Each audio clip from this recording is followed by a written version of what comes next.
할렐루야. 이 밤에 캄캄한데도 주님을 향해서 나오신 여러분들, 주님께서 놀라운 은혜를 부어주실 줄로 믿습니다. 오늘 말씀 우리 같이 한번 보십시다. 마태복음 5장 4절 말씀, 한 절 말씀.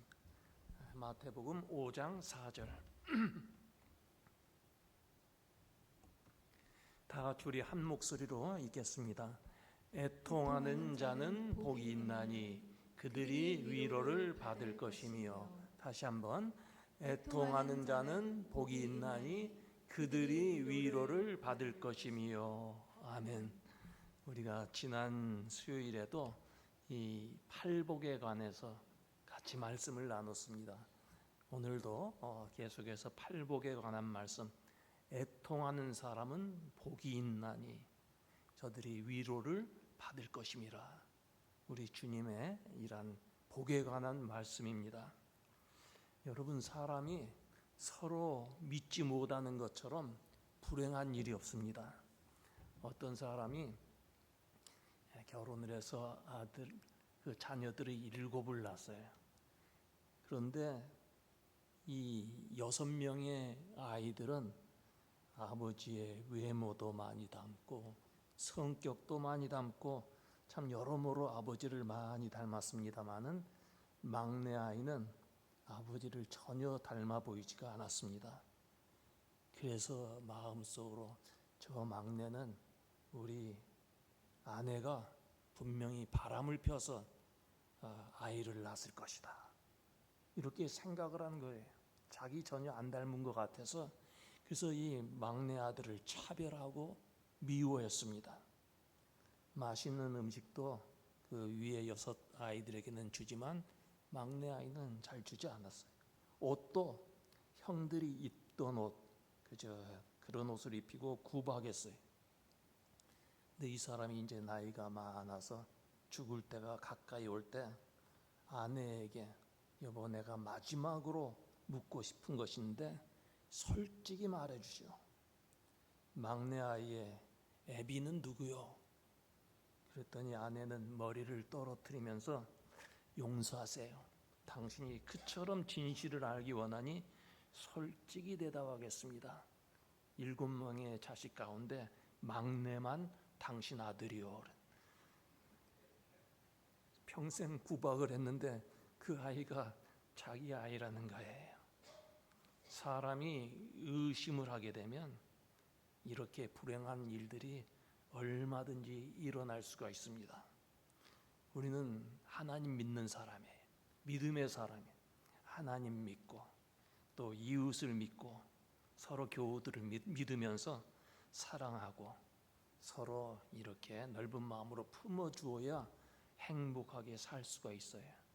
전에 어느 젊은 목사님하고 얘기를 하게 됐는데, 이 목회 경험도 별로 없는 사람이 어떤 좋지 못한 경험을 했는지, 목사님, 교인들을 믿으세요? 교인들 믿었다가 배반당해요. 그런 말을 해요.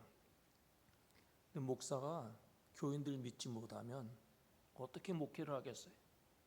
목회하다가 배신을 당하기도 하고 마음에 상처를 입지만 그래도 믿고 사랑하면서 목회해야 되는 것 아니겠어요? 믿지 못하면 행복한 목회가 될 수가 없어요.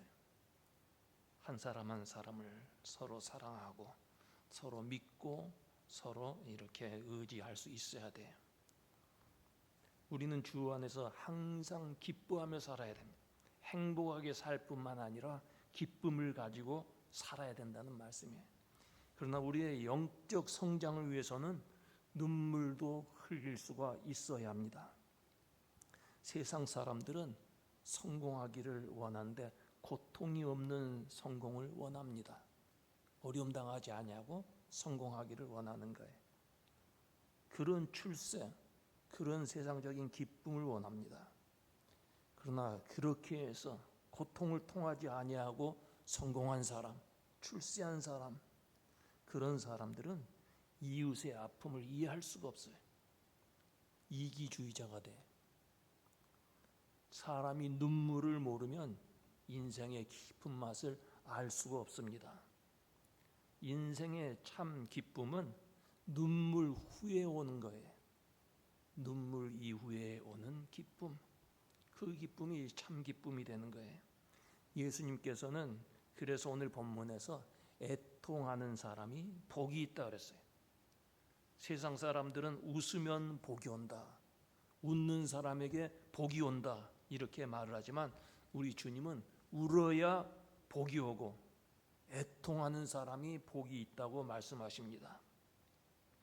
여러분, 예수께서 애통하는 자, 우는 사람이 복이 있다는 말은 세상에서 낙심하고 슬퍼하고 절망하고 탄식하며 살라는 말이 절대 아닙니다. 이 말씀은 자신의 죄에 대해서 슬퍼하고 죄를 짓는 이웃을 바라보면서 마음 아파하고 사회에 가득한 죄악에 대해서 탄식하라는 말씀이에요. 사람은 먼저 자신의 죄에 대해서 마음 아파하고 그 죄에 용서받기 위해서 회개의 눈물을 흘릴 수 있어야 합니다. 그런데 많은 사람들이 죄에 대해서 생각하기 싫어해. 회개하라는 설교 듣기 싫어합니다. 그러나 환자가 고침을 받으려면 자기 질병을 인정을 하고 의사에게 자기의 모든 상태를 말하고 의사가 지시한 대로 따라야만 병에서 고침받을 수 있듯이 우리가 구원을 받으려면 자기의 죄를 인정해야 돼. 그리고 자아가 깨어지는 아픔을 통해서 눈물로 주의 은혜를 간구할 때, 눈물로 자기의 죄를 자복할 때 그 영혼이 구원을 받는 은혜를 체험하게 되는 것입니다. 사람들은 복 받기를 원하는데 어떤 복을 원합니까? 우리 한국에서 복에 대한 것을 이야기하면 우리 한국 사람들은 오복을 얘기해요. 오복. 5가지 복이 있어야 된다는 거예요. 그 5가지 복은 수, 부, 강령, 유호독, 고정명이에요. 이게 무슨 말입니까? 오래 사는 것 복이 있다는 거예요. 부자로 사는 것 복이 있고, 강령한 것, 평안한 삶을 사는 것, 그리고 이웃에 대해서 복을 비는 것, 이거 축복이라는 거예요. 그리고 오래 사는데 마지막에 아주 편안하게 세상을 떠나는 것, 고정명의 복이라는 거예요. 또 사람들은 오복에 대해서 이야기를 하는데 치아가 건강해야 복이 된다, 복이 있다, 이빨이 든든해야 된다는 거예요. 부부가 해로하는 것, 손님을 대접할 수 있는 그런 넉넉한 것, 그리고 명당에 묻히는 것이 복이라는 거예요. 또 다른 복을 이야기하면 부모 덕을 받아야 돼요. 부모 잘 만난 것도 큰 복이다. 그 다음에 동기의 복, 형제 자매들 간에 복을 나는 것, 그것도 복이라는 거예요. 또 처복이 있어야 된다. 좋은 아내 만나야 복이 있다. 저처럼 말해. 혹은 남편복. 남편복, 여기 우리 저 여자 집사님 권사님들 아마 남편복들 다 잘 만났을 거예요. 재물의 복, 관복, 그래서 저 높은 지위에 올라가는 것이죠. 문복, 사람이 글 쓰는 재주. 인복, 사람 만나서 도움을 받을 수 있는, 그런 도움을 줄 수 있는 사람을 만나는 것도 복이라는 거예요. 그런데 여러분, 이런 여러 가지의 복 우리에게 다 필요한 것입니다. 그러나 이런 복들이 우리에게 영원한 복이 될 수가 없습니다. 세상 살아가는데 잠깐 동안은 필요한 복이지만 세상 떠나서는 아무 쓸모없는 복이에요. 이런 복은 우리를 진리의 길로 인도하지 못합니다. 참된 복, 영원한 복은 우리를 영생의 길로 인도하는 것이, 영생의 길로 우리를 인도하는 그런 복이 참된 복이에요. 그런데 그런 복은 하나님이 주시는 것이고, 또 그 복은 예수님 말씀처럼 애통하는 자에게 주어진다는 거예요. 이스라엘 다윗 왕에 대한 이야기 우리가 참 잘 알아요. 참 훌륭한 성군이라 그래. 거룩한 왕, 아주 훌륭한 왕이었어요. 그런데 한때는 무서운 죄를 범했습니다. 어느 날 우리야 장군 아내가 남편이 전쟁터에 나갔는데 어떻게 대낮에 목욕을 했는지 몰라요. 옛날에는 아마 그랬는지 몰라요. 근데 다윗 왕이 그걸 보더니 그냥 마음이 동해가지고 그 여인을 불러들여서 그 여자가 뜻밖의 임신을 하게 되었어요. 이걸 어떻게 무마하나? 그래서 다윗이 꾀를 냈어요. 전쟁터에 나가 있는 우리야 장군을 불러들여서 야, 그동안 수고했으니 너는 오늘 밤에 집에 가서 아내하고 저녁을 잘 지내고 그리고 나중에 이제 좀 며칠 쉬었다가 전쟁터에 다시 나가라. 그렇게 해서 자기 죄를 은폐하려고 했어요. 그런데 이 우리야 장군은 전쟁터에서 나의 부하들, 나의 이런 전우들이 지금 피를 흘리며 싸우는데 내가 어떻게 집에 가서 편히 쉴 수 있겠습니까? 하면서 다윗 왕의 제안을 거절했습니다. 이 다윗이 얼마나 당황했겠어요. 그래서 전쟁터에 나간 우리아를 최일선 전쟁터에 내보내서 거기에서 전사하게 합니다. 이 다윗이 살인죄를 지었고 간음죄를 지었어요. 아무도 이런 죄에 대해서 모르는 줄 알았어요. 그런데 어느 날 나단 선지자가 찾아와서 이야기합니다. 임금님, 한 마을에 아주 큰 부자 그리고 아주 가난한 사람이 살았는데 어느 날 부잣집에 손님이 왔습니다. 이 부자는 자기 집에 찾아온 손님 대접을 위해서 양을 잡아야 되는데 자기 집에 양이 수없이 많은데도 그 양은 아껴두고 한 마리밖에 없는 그런 그 가난한 사람의 양을 빼앗아서 잡아서 손님을 대접했습니다. 이 말을 들은 다윗이 아주 분개했어요. 그런 놈은 반드시 죽여야 한다고 했어요. 이때 나단이 그 부자는 바로 당신입니다. 이 말을 들은 다윗 어떻게 했을까요? 그 자리에서 내려와 무릎을 꿇고 눈물을 흘리며 회개했습니다. 하나님 앞에 잘못한 것 눈물을 흘리며 회개했어. 그리고 계속해서 그 죄를 생각할 때마다 울었는데 침상이 젖도록 밤에 자리에 누워서 배기가 젖도록 눈물을 흘리며 회개하는 사람이 됐어요. 사람은 누구나 다 실수할 수 있어요. 우리가 이 언약에서 죄에 빠질 때도 있어요. 죄에 빠지는 것보다 더 중요한 것은 하나님 앞에 눈물을 흘리는 거예요. 다윗은 왕이었기 때문에 그 비밀을 알고 있던 나단 선지자 죽일 수 있었어요. 그러나 그렇게 하지 않았어요. 통회하며 무릎을 꿇었어요. 이런 다윗을 하나님께서 은혜를 베푸셔서 이스라엘 역사의 성군이요, 아직까지 이스라엘 역사 가운데 가장 큰 영토를 다스리는 왕이 되었어요. 애통하는 자는 복이 있다. 우리 한국 교회사에 나오는 유명한 목사님 중에 한 분이 김익두 목사님이라는 분이에요. 이 사람은 황해도 안악에서 양반집 아들로 태어났습니다.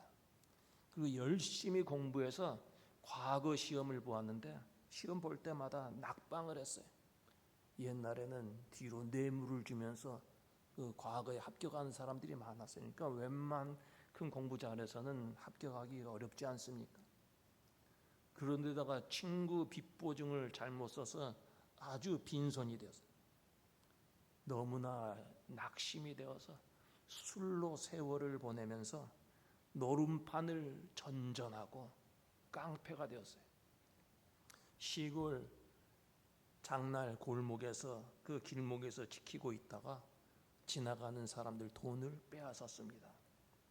그래서 장날에 시장에 가는 사람들이 그 마을 어귀에 가면 선앙당이나 무슨 토템 같은 거 나무 이렇게 깎아가지고 큰 거 있잖아요. 그런데다가 돌을 던지면서 오늘은 기믹도 만나지 않게 해주십시오. 이렇게 비롯되는 거예요. 그리고 가다가 기믹들을 만나면 너무 겁이 나서 먼저 인사하면 네가 언제 나를 봤다고 인사하느냐 그리고 때렸어요. 또 인사 안 하고 지나가면 건방지다고 때렸어요. 아주 악명 높은 그런 사람이었어요. 그런데 어느 날 술에 취해서 그 언덕길로 가다가 굴러서 크게 다쳤어요. 사람들이 그거 보면서도 구해주지 않고 그냥 지나갑니다. 다행히 그의 아내가 그를 구해주었어요. 그 어려운 위기 상황에서 자기를 돕는 사람이 한 사람도 없었다는 것에 큰 충격을 받았어요. 그리고 며칠 동안 두문불출하다가 그 동네에서 열린 부흥회에 참석해서 주님을 영접하고 회개를 합니다. 우리 주님의 십자가를 생각하면서 자기의 죄된 모습, 부끄러운 모습이 생각나면서 얼마나 울었는지 몰라요. 눈물을 흘리면서 회개할 때 그 순간에 주님이 그의 손을 붙잡아 주었어요. 그리고 마침내 그가 세례를 받게 되었는데 기믹두가 동네 사람들에게 부고를 냈어요. 기믹두가 물에 빠져 죽었습니다. 장례식이 며칠 날입니다. 동네 사람들이 그렇게 못된 짓 하다가 결국은 죽었구나 그렇게 생각하면서 수군거리면서 장례식에 왔는데 기믹두가 멀쩡하게 살아 있었어요. 어찌 된 일이냐 물으니까 오늘 내가 세례받는 날인데 옛날에 기믹두는 물에 빠져 죽고 새로운 기믹두가 사는 날이다. 새로 사는 날이라고 이렇게 얘기했어요. 죄에 대해서 애통해하며 눈물을 흘렸던 기믹두는 후에 목사가 되었어요. 신유 은사를 받았어요. 그저 안수기도 하고 나면 병들이 낫는 안진뱅이가 16명이 일어났다. 병자 2만 명이 고침을 받았어요. 760회 부흥에 인도하고 그리고 280개 교회를 개척하고 그리고 6.25 때 순교했어요. 제가 황해도 신천이라는 데 가봤는데 미제 앞잡이 기믹두 놈 그래가지고 그 옛날 목사님 사진을 갖다 붙여놨더라고. 제 외할아버지도 일제시대 때 그 형제 위에 형이 두 사람이 있었는데 이 사람들이 오산학교를 다니면서 독립운동한다고 만주로 가고 하니까 그 집이 그 농사를 크게 줬대요. 아주 잘 사는 그런 집이었는데 이 아들은 그 아버지가 또 집 나갈까봐 학교도 안 보낸 거예요. 그건 너무나 암울한 시대에 맨날 술만 먹고 아주 절망하며 살았다 그래요. 그러다가 너무나 암울한 가운데 일본으로 가가지고 거기에서 공부를 했어요. 거기서 대학 나가고 신학교 졸업하고 목사가 되었어요. 이 할아버지도 기믹두 부흥회 그 목사님 부흥회에서 은혜를 받고 목사가 되었고 결국은 공산당에게 순교당했어요. 죄에 대해서 애통해하는 사람 하나님께서 복을 주시고 의미 있는 삶을 살게 되는 거예요. 여러분 예수를 믿으면 먼저는 자기 죄의 모습이 보이게 돼요. 자기의 부끄러운 모습을 알게 되는 거예요. 그래서 죄를 용서받기 위해서 십자가에 달리신 예수님을 바라보게 되는 거예요. 자기가 죄인인 것을 알게 돼. 십자가 앞에 서면 내가 죄인이구나 하는 것을 깨닫게 되는 거예요. 어떤 사람은 나는 세상에 법 없이도 살 수 있는 사람이다. 그렇게 큰 소리 치면서 예수 믿는 사람들 위선자라고 비난하는 사람들도 있어요. 그러나 그런 사람도 주님 앞에만 서면, 바로 주 앞에 서게 되면 자기의 죄된 모습을 발견하게 되는 거예요. 이 세상 인구가 60억, 그보다 훨씬 지금 많겠죠. 그 많은 사람들이 삽니다. 근데 여러분, 한 사람의 몸속에 더 눈에 보이지 아니하는 세균들, 60억 이상의 더 많은 세균들이 우리 몸에 살고 있어요. 우리 눈으로는 볼 수가 없어요. 아무리 아름다운 여성이라 할지라도 현미경으로 보면 수없이 많은 세균들이 있어요. 사람이 아무리 깨끗하고 진실되게 살고 극기하고 고행하는 사람일지라도 불꽃 같은 눈을 가진 하나님 앞에 서게 되면, 하나님의 그 불꽃 같은 눈으로 바라보시면 그 사람 내면 깊은 곳에 더러운 죄가 가득하다는 것을 알게 되는 거예요. 신앙생활의 첫 걸음은 내가 죄인이구나 하는 것을 깨닫는 거예요. 제가 영성훈련 전공을 했는데, 영성에 대해서, 영성의 첫 걸음이 무엇이냐? 첫째는 나는 누구인가 하는 것을 깨닫는 거예요. 나는 누구인가? 신앙생활한데 나는 누구인가? 그 다음에 단계가 주님은 누구이신가? 그 관계를 생각하는 거예요. 나는 누구입니까?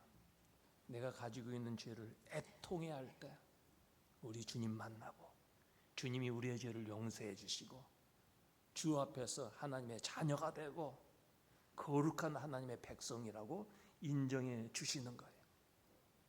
오늘 이 저녁에 우리 하나님 앞에 나왔어요.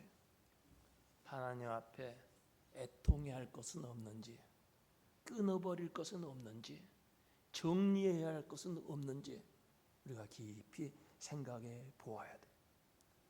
예수님은 애통하는 자가 복이 있다 그랬어요.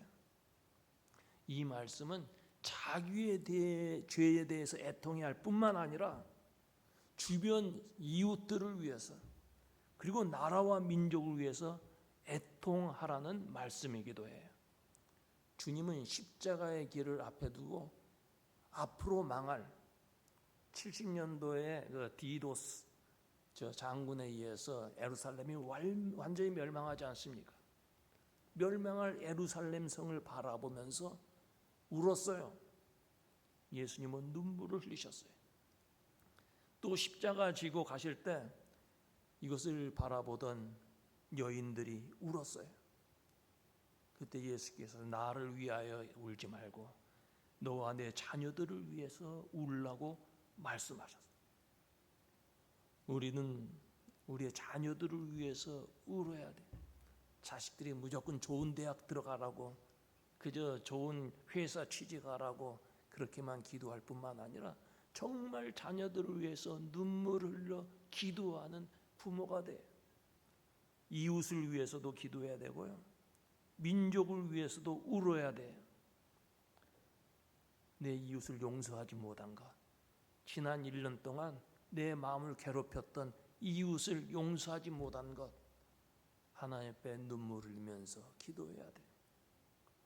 이웃을 위해서 희생하지 못한 것, 무관심했던 것, 그런 것에 대해서 애통해야 돼. 그뿐만 아니라 우리는 우리 조국을 위해서도 기도해야 돼. 물질 만능주의, 향락주의, 성공주의에 빠져 있는 우리 한국 사람들 위해서 눈물로 기도해야 돼. 세상 유혹에 빠진 청소년들 위해서 눈물을 흘리며 기도해야 되고, 또 원치 아니하는 감옥에 가 있는 사람들, 그 가족들을 위해서도 눈물 흘릴 수 있어야 돼. 우리가 살고 있는 이 미국 사회를 위해서, 청교도의 신앙 위에 세워진 이 미국 땅이 점점 타락해 가는 것을 보면서 눈물 흘려 기도해야 돼. 우리 조금 벌써 이제 좀 지나가는 것 같지만 동성애 문제, 사람들은 아주 그런 것을 비판하거나 정죄했어요. 그러나 그러기보다는 비판하거나 정죄하기보다는 그들이 하나님의 뜻에 따라 살 수 있도록 그들을 위해서 눈물을 흘리며 기도할 수 있어야 돼요. 우리가 자기를 아주 그저 거룩한 사람, 자기 의를 자랑하는 사람이 되지 말고 정말 그들을 위해서 울며 기도할 수 있어야 된다 그 말이에요. 오늘 본문 말씀에 애통하는 사람이 복이 있다. 저들이 위로를 받을 것이라. 애통해하는 사람이 위로를 받는다는 거예요. 우리 주님은 애통하는 사람 외면하지 않습니다. 눈물 흘린 사람 그 눈에서 눈물을 씻어주시고 용서와 사랑을 베푸시고 하늘의 평안을 주시는 것입니다.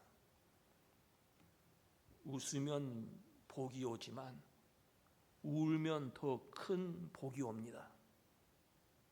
여러분, 교회에 와서 울어야 돼요. 울 때 우리 주님께서 위로해 주신 그 위로와 그 기쁨을 가지고 세상을 향해서 나가야 되는 거예요. 세상 사람들에게 이 기쁨을 전할 수 있어야 돼요. 현대 사회는 눈물을 잃어버린 사회가 되었습니다. 이웃의 아픔을 보면서도 울 줄 모르는 아주 냉정한 사회가 됐어요. 이러한 때 우리 예수 믿는 사람들은 모두 울어야 돼요. 여자도 울어야 되고 남자도 울어야 돼요. 남자들 사내 아이가 울면, 사내 대장부가 울면 그것은 사내 대장부가 아니라 그렇게 우리가 교육받았어요. 그러나 남자들도 울어야 합니다. 하나님 앞에서 애통해하는 사람, 눈물을 흘리는 사람의 그 한숨을 찬송으로 바꾸어 주시고 눈물을 기쁨으로 바꾸어 주실 줄로 믿습니다. 여러분, 크리스마스 앞두고 울어야 된다는 그런 우리 말씀을 듣는데 크리스마스 앞두고 지금이 어떤 기간이에요? 대강절이에요. 대강절은 눈물로 하나님 앞에 기도하면서 자기의 죄를 씻고 오시는 주님을 맞이하는 그런 기간이에요. 우리는 대강절 기간에 있어요. 나 때문에 십자가 지신 주님을 바라보면서 애통하는 사람이 되어서 애통하는 자에게 위로를 주시겠다고 했는데 그 위로를 받는 사랑하는 우리 교우들 다 되시기를 주의 이름으로 축원합니다. 기도하십시다. 하나님 아버지, 오늘 저녁에도 저희들을 불러주셔서 애통하는 자가 복이 있나니 저들이 위로를 받을 것이요 귀한 말씀을 들었습니다. 주님, 주 앞에서 우리들은 눈물을 흘릴 수 있는 사람 되게 하여 주시옵소서. 죄에 대해서 애통해하고 죄를 멀리하고 또 주의 보혈로 죄 용서함을 받을 때 우리의 마음에 하늘의 평안과 위로가 있게 될 줄로 믿습니다. 우리 사랑하는 교우들은 다 하나님 앞에서 신실한 믿음의 사람들 되게 하여 주시옵소서. 입술로만 믿는 자가 되지 말고 마음속 깊은 곳에서 주에 대한 사랑을 고백하고 주님을 나의 구주로 영접하는 그런 믿음의 사람들 다 되게 하여 주시옵소서. 예수님 이름으로 기도하옵나이다. 아멘.